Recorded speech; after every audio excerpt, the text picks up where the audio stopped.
Hello and welcome to On the Irregular Season 4 on creativity and grief. As the title suggests, this season is slightly different to previous seasons. Up until now, I have invited guests to tell me their story of their irregular creative paths, how they got to where they are, and how their varied experiences have influenced their life choices and creative work. Through these conversations, 36 in total, I noticed a recurring theme: loss, and with loss, a process of transformation. When I look back over the last 10 years and my creative process throughout my 30s, I realise that so much of it was born from grief. Losing our baby daughter Alma shook my world to an extent where I questioned everything: who I was as a person, how I wanted to spend my time, what I was doing with my life. And it also provoked an overwhelming urge to create. I had joined a writing workshop group whilst pregnant with her, as these feelings were already returning, so when we lost Alma, the need to find a way of expressing the hurricane of emotion moving me in every direction possible became even more acute. I wanted to connect with the world around me that felt more vivid than ever before. In some ways, I felt like I had returned to an adolescence when so many experiences were a first. I was now experiencing the world for the first time as a person who had lost a child. I can only describe it as walking on shards of glass that are reflecting incredibly beautiful rainbows. I slowly, tentatively returned to drawing and writing poetry, for which purpose I had no idea, but it felt necessary. Then we had our eldest son, Griffin, and again my world turned upside down, except this was a different type of grief, a grief for the loss of my sense of self. I no longer knew who I was. So much of my identity was tied up in the dinner parties we hosted, the vintage clothes I wore, organising hill walks and weekends away with our groups of friends. I was always up for a bottle of wine after work. I was always the last one standing at the party, or asleep on the sofa. But suddenly, my old clothes no longer fit or felt appropriate. I didn't know how to dress as a mum. My job was now to breastfeed and attempt to soothe an endlessly crying baby. And this is an uncomfortable thing to say out loud, but I had never planned to be a mother. It had never been a role I saw in my future. We had become pregnant with Alma unexpectedly. It had taken a huge adjustment to accept that I was going to be a mother. So then when we lost her, I didn't know how to undo the adjustment I'd made mentally and emotionally when envisioning my future. So we went ahead and decided to try and have another child. But this was not a role I had ever placed any self-worth in or a sense of identity. It didn't make me feel whole, as some parents had told me would happen. My self-worth has always been tied up in my creative work, which previously had been as an actor and working in the world of theatre and TV. So once I became a mother with a babe in arms, and I could barely get dressed, let alone create anything, a lot of what I felt was insecurity, loss, and resentment. Frustratingly, it was also a fruitful time of creative ideas. I was fueled by adrenaline and the psychosis of sleep deprivation and the buzz of new life, which just meant I was overflowing with ideas and inspiration. I just had no way of physically implementing them. So in this new state of being, I arrived at the conclusion that I could no longer continue with my job as a theatre agent. I wanted to be present for Griffin, and secretly, quietly, I wondered if by not returning to work, I would find an opportunity to explore creative avenues that I hadn't had a chance to yet. I was grieving who I had once been, and thus it propelled me to mine this new version of myself in the world. What did I love? What within myself could I revisit? Which passions could I resuscitate?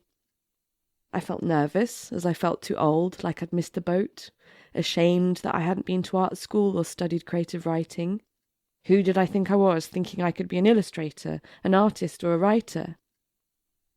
But in some ways, I wonder if, because the worst had happened, we had lost a child, a little part of me just kept pushing me towards the cliff, because there was a quiet, steadfast feeling that this is what I needed to do. I was blinded by the headlights of my own desperate need to create, and what was the worst thing that could happen? So eventually, I did. I created a body of work, of writing and drawing. People started to order commissions. I designed my first line of stationery cards. Eventually, I opened an online curated homeware store which incorporated so much of what I loved. Magazines approached me to feature or create for them. I was booked to style events and run workshops. I was commissioned to illustrate a book. And now that I look back, I see that this all came from a whirling tornado of grief. For our daughter, for myself, and through the process I began to find myself again.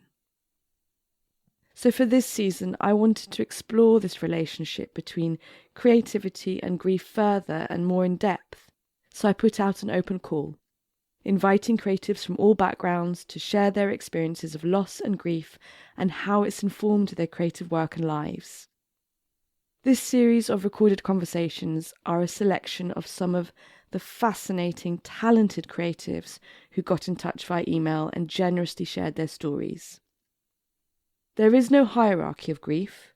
No grief is more or less important or interesting. Each is as vulnerable and tender as the next.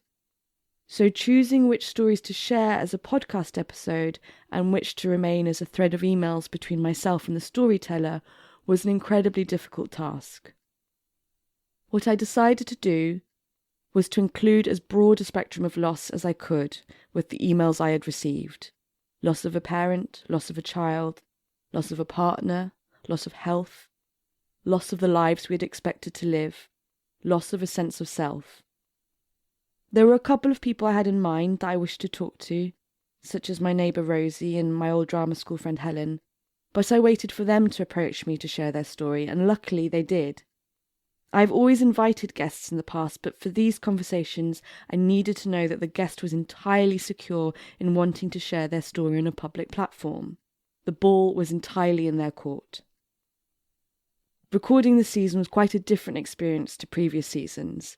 It required a slightly different type of focus, a slightly different silence when listening, an honouring of these precious stories.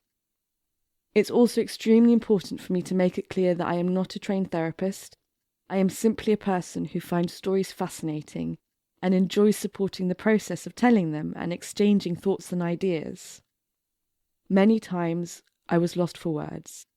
Many times, in retrospect, I spoke when I should have remained silent.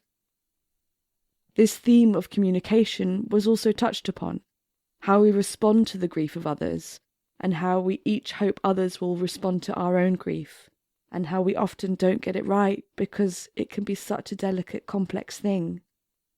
I cried often when listening to the guests, and cried often after clicking end meeting on our Zoom call. I also laughed a lot.